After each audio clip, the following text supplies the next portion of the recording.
ጤና ይስጥልን የተወደዳችሁ የቦርከና ሚዲያ ቤተሰቦቻችን የዕለተ ሰኞ የሚያዝያ 12 ቀን 2018 ዓ.ም የሰዓቱን ዜናዎች ይዘን ቀርበናል። አበይት ዜናዎችን እናስቀድማለን። መንግስት ለታጠቁ ኃይሎች ከ14 ጊዜ በላይ የሰላም ጥሪ ማድረጉን ገለጸ።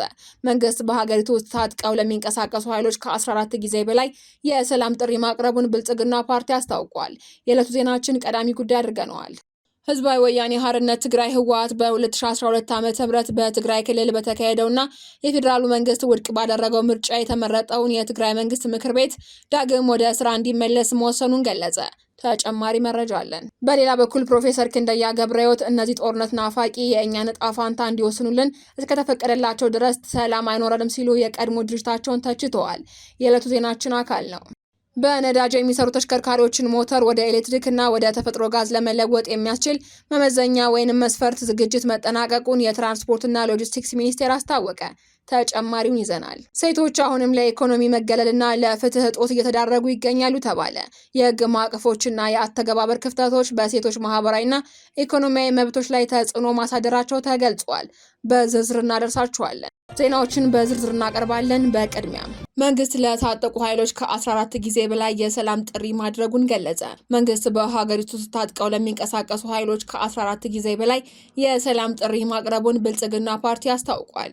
የፓርቲው የህዝብና ዓለም አቀፍ ግንኙነት ዘርፍ ኃላፊ ዶክተር ቢቂላ ሁሪሳ የቀረበውን ጥሪ ተቀብለው ወደ ሰላም መንገድ የገቡ አካላት ቢኖሩም ጥሪውን ውድቅ ያደረጉና ከውጭ ኃይሎች ጋር ግንኙነት ያላቸው እንደሚገኙበትም ጠቅሰዋል። ዶክተር ቢቂላ በአሁኑ ወቅት በአማራ በኦሮሚያ እና በቤኒሻንጉል ጉሙዝ ክልሎች የሚታዩ ግጭቶችን በውጭ ኃይሎችና በኢትዮጵያ ታሪካዊ ጠላቶች የሚደገፉ ናቸው ብለዋል። እነዚህ የውጭ አካላት ለታጣቂዎች ስልጠና፣ የገንዘብ ድጋፍና ትጥቅ እንደሚያቀርቡ በመጥቀስ የታጣቂዎቹን አጀንዳ የህዝብ ሳይሆን የውጭ ኃይሎች ፍላጎት ነው ብለዋል።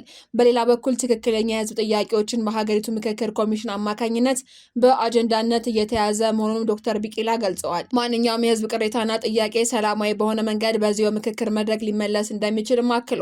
ለመንግስት ተደጋጋሚ የሰላም ጥያቄ አዎንታዊ ምላሽ የሚሰጡ ታጣቂ ኃይል ካለ በየትኛውም ጊዜ ለማስተናገድ መንግስት ዝግጁ እንደሆነም የብልጽግና ፓርቲ ተወካዩ አረጋግጠዋል።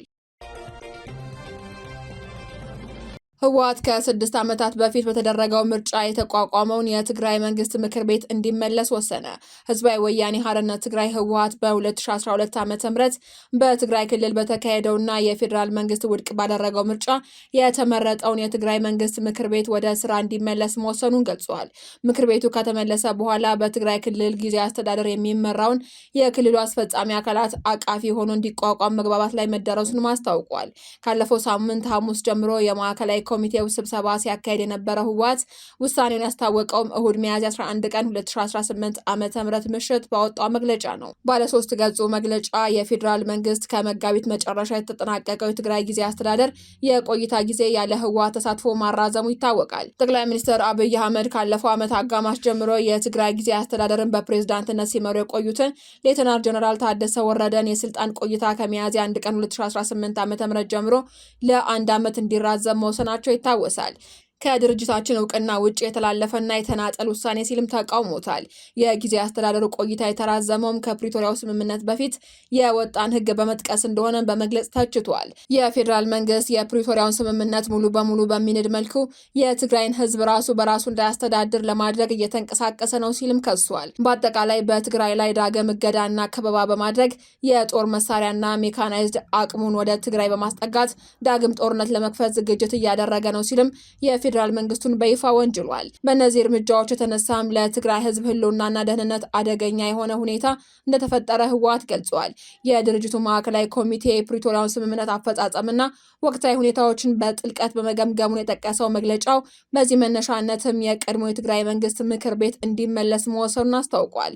2.8 ሚሊዮን ገደማ ህዝብ የመረጠው የትግራይ መንግስት ምክር ቤት ወደ ስራ እንዲመለስ ወስኗል ብሏል። የህወሓት ማዕከላዊ ኮሚቴ የሉዓላዊ ስልጣን ባለቤትና የህዝብ ውሳኔ ሰጭነት መገለጫ ሲል የጠራው ይህ ምክር ቤት ለሰላም ሲባል ወደ ጎን ተደርጎ እንደነበርም በመግለጫው ጠቅሷል። የማዕከላዊ ኮሚቴ ወደ ስራ እንዲመለስም ውሳኔ ያስተላለፈበት ምክር ቤቱ የተቋቋመው የኮሮና ወረርሽኝ መከሰቱን ተከትሎ በአገር አቀፍ ደረጃ ምርጫ መራዘሙን የተቃወመው ትግራይ ክልል በ2012 ዓ.ም በተናጠል ባካሄደው ምርጫ ነው። በዚህ ምርጫም የክልሉ ምክር ቤት ካሉት 190 ወንበሮች መካከል 152 ያህሉ ህወሓት ማሸነፉ ተገልጿል። ይሁን እንጂ የፌዴራሉ መንግስት በመጥቀስ ከብሔራዊ ምርጫ ቦርድ ውጭ የተካሄደውን ይህንን ምርጫ ውድቅ አድርጎታል። የፌዴሬሽን ምክር ቤትን ጳጉሜ 2012 ዓ.ም ባካሄደው አስቸኳይ ስብሰባ ምርጫ በአገሪቱ ህገ መንግስት ጋር የሚቃረን በመሆኑ እንዳልተደረገ የሚቆጠር የማይጸናና ተፈጻሚነት የሌለው እንደሆነ ወስኗል። ምርጫውም ከሁለት ወራት በኋላ ለተነሳው የትግራይ ጦርነት ምክንያት ከሆኑ ዋነኛ ጉዳዮች አንዱ ተደርጎ የሚቆጠር ነው። ጦርነቱን ያስቆመው የፕሪቶሪያው ስምምነት ከተፈረመ በኋላና የትግራይ ጊዜያዊ አስተዳደር ከመቋቋሙ አስቀድሞ ምክር ቤቱ የህግ አውጭነት ስልጣኑን በወቅቱ በዶክተር ደብረጽዮን ገብረ ሚካኤል ሲመራ ለነበረው አስፈጻሚ አካል ማስረከቡ ተገልጾ ነበር። የህወሓት ማዕከላዊ ኮሚቴ ምክር ቤቱ ወደ ስራ እንዲመለስ የወሰነው ምርጫውን ከተካሄደ ከ6 ዓመታት ገደማ በኋላ ነው። ምክር ቤቱ ወደ ስራው ከተመለሰ በኋላ አስፈጻሚው አካል የመከተል አቅሞቹን በሚያሳትፍ መልኩ አቃፊ ሆኖ እንዲቋቋም መግባባት ላይ መደረሱንም አስታውቋል። መግለጫው የመከተ አቅሞች ሲል የገለጸው የትግራይ ኃይሎች አመራሮችን በአባልነት እንደያዘ የሚነገርለት የአመራር ውሳኔ ሰጪ ቡድን ነው። ይህ ቡድን ከማዕከላዊ ኮሚቴው ስብሰባ መጠናቀቅ በኋላ በህወሓት ውሳኔዎች ላይ ስብሰባ ማድረጉን መግለጫው ጠቅሷል። ሚያዝያ 9ና 10 ቀን 2018 ዓ.ም በተካሄደው በዚህ ስብሰባ ላይም የመከተ አቅሞች ምክር ቤት የህወሓትን አጀንዳዎች የሚያጠናክሩ ሀሳቦችን በመጨመር ለህወሓት ማዕከላዊ ኮሚቴ ውሳኔዎች ያለውን ድጋፍ እንደገለጸ ማስታውቋል። የህወሓት ማዕከላዊ ኮሚቴ ከምክር ቤቱ ጋር በተያያዘ ካሳለፈው ውሳኔ በተጨማሪም በትግራይ ህዝብና በሌሎች ህዝቦች መካከል ሊኖር ስለሚገባው ግንኙነት እንደተወያየ መግለጫው አስረድቷል። ከየትኛውም ጊዜ በላይ ህዝባችን ከጎረቤት ህዝቦች፣ ከሌሎች የኢትዮጵያ ህዝቦችና ከጎረቤት አገራት ህዝቦች ጋር ያለውን ግንኙነት የሚያጠናክሩ ስራዎች እንዲሰሩ ወስኗልም ብሏል። አሁንም ቢሆን የትግራይ ህዝብና ህወሓት ቢሆን ከኢትዮጵያ መንግስት ጋር ያሉትን ልዩነቶች በውይይትና በድርድር ለመፍታት ዝግጁ መሆናቸውንም ገልጿል። አክሎም ግን የክልሉ ህዝብ የትግራይን ህዝብን ህልውናና ደህንነት ለማረጋገጥ እየተካሄደ ያለውን ወሳኝ የትግል ምዕራፍ ከህወሓት ጎን እንዲቆምም ጠይቋል። ይህንን የህወሓት ማዕከላዊ ኮሚቴ ውሳኔን በተመለከተ እስካሁን ድረስ ከፌዴራል መንግስትም ሆነ ከትግራይ ጊዜያዊ አስተዳደር በኩል የተሰጠ ይፋዊ አስተያየት የለም። ከህወሓት በተቃራኒ የተሰለፉ የቀድሞ የድርጅቱ አመራሮች ግን ውሳኔው ጦርነትን የሚቀሰቅስ እንደሆነ በመግለጽም ተቃውሟቸውን አሰምተዋል። ህወሓት በዚህ ውሳኔው የፕሪቶሪያውን ስምምነት ውድቅ የሚያደርግ ተግባር እርምጃ ወስዷል ብሏል። ጌታቸው የፕሪቶሪያው ስምምነት እና ከጦርነት በኋላ የተዘረጋውን ደካማ ስርዓት የሚያፈርስ ማንኛውም የተናጠል ውሳኔ በክልላዊ ተዋናዮች መካከል ብቻ ሳይሆን ከራሱ ከፌዴራል መንግስት ጋር እንደ አዲስ ግጭት እንዲቀሰቀስ የማድረግ እድል አለው ሲሉ ማስጠንቅቀዋል። በሌላ በኩል ፕሮፌሰር ክንደያ ገብረ ሕይወት እነዚህ ጦርነት ናፋቂዎች የእኛን ዕጣ ፋንታ እንዲወሰኑ እስከተፈቀደላቸው ድረስ ሰላም አይኖረንም ሲሉ የቀድሞ ድርጅታቸውን ተችተዋል። የህወሓት ማዕከላዊ ኮሚቴ ያሳለፈውን ውሳኔ ተከትሎም የስምረት ፓርቲ አመራር የሆኑት ፕሮፌሰር ክንደያ ገብረ ሕይወት ጠንካራ ተቃውሞ ሰንዝረዋል።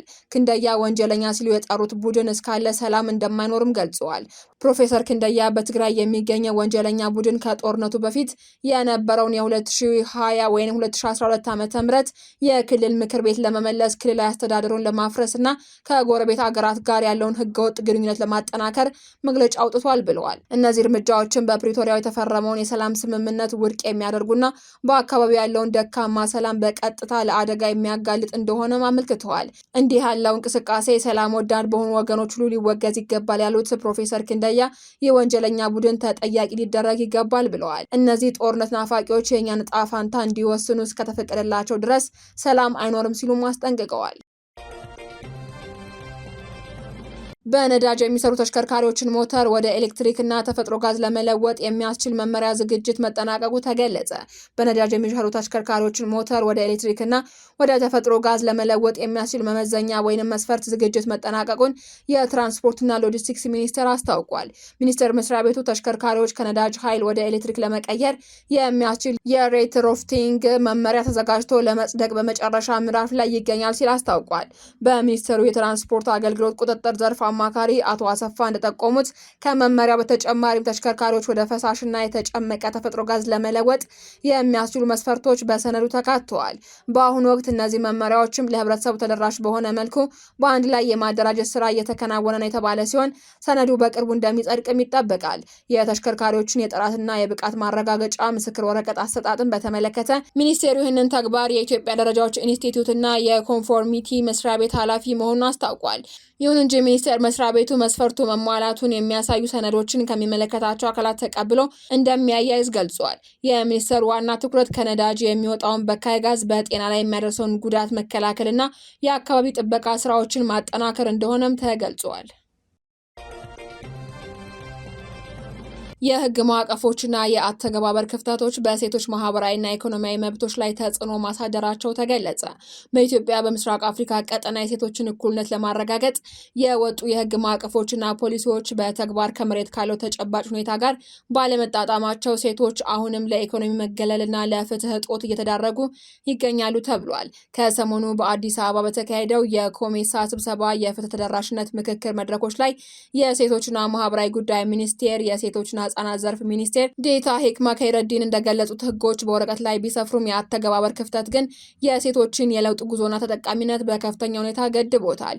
በፍትህ ስርዓት ውስጥም የህግ ማዕቀፎች ተፈጻሚነትን በተመለከተ ሰፊ ክፍተቶች መኖራቸው የጠቆሙ ሲሆን በዓለም አቀፍ ደረጃ ሴቶች መብቶቻቸውን በተሟላ ሁኔታ የመጠቀም እድላቸው 64 በመቶ ብቻ መሆኑንና ቀሪው 36 በመቶ በፍትህ ስርዓት ውስጥ ተገቢውን ትኩረት አለማግኘቱ ተመላክቷል። አብዛኛው ኢትዮጵያ ሴት በሚኖርበት የገጠር አካባቢ ደግሞ የፍትህ ተቋማት መራቅና የህግ ግንዛቤ ማነስ ህጎች በወረቀት ላይ ብቻ ተወስነው እንዲቀሩ አድርጓቸዋል ተብሏል። ከዚህም በተጨማሪ በገጠር አካባቢዎች የሚዘወተሩትን ሴቶችን የሚበድሉ ባህላዊ ግጭት አፈታት ስርዓቶች ከሀገሪቱ ህግ በላይ ሆነው መገኘታቸው የህግ ማዕቀፎች ውጤታማነት ክፉኛ ቀንሶታል ብለዋል። በኢኮኖሚ ዘርፉም የህግ እኩልነትና የፋይናንስ ተቋማት አሰራር አለመጣጣም ሌላኛው ፈታኝ ጉዳይ ሆኗል።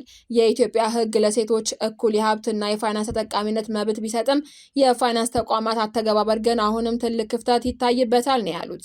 የፖሊሲዎች አለመናበብ በተለይ በድንበር ተሻጋሪ ንግድ ላይ በተሰማሩ ሴቶች ላይ ለሚደርሱ እንደ ትንኮሳና ማጭበርበር ላሉ ጥቃቶች ተገቢውን የህግ ከለላ ለመስጠት አዳጋጅ ማድረጉ ሲነሳ፣ በወረቀት ላይ የሰፈሩ ህጎችና ፖሊሲዎችን በተግባር ወደ መሬት በማውረድ ረገድ የሚታየውን የአመለካከትና የተቋማዊ ቁርጠኝነት ችግር ለመፍታት የፖሊሲ ማሳለጫዎችና የተጠናከረ ክትትል እንደሚያስፈልግ ተመላክቷል።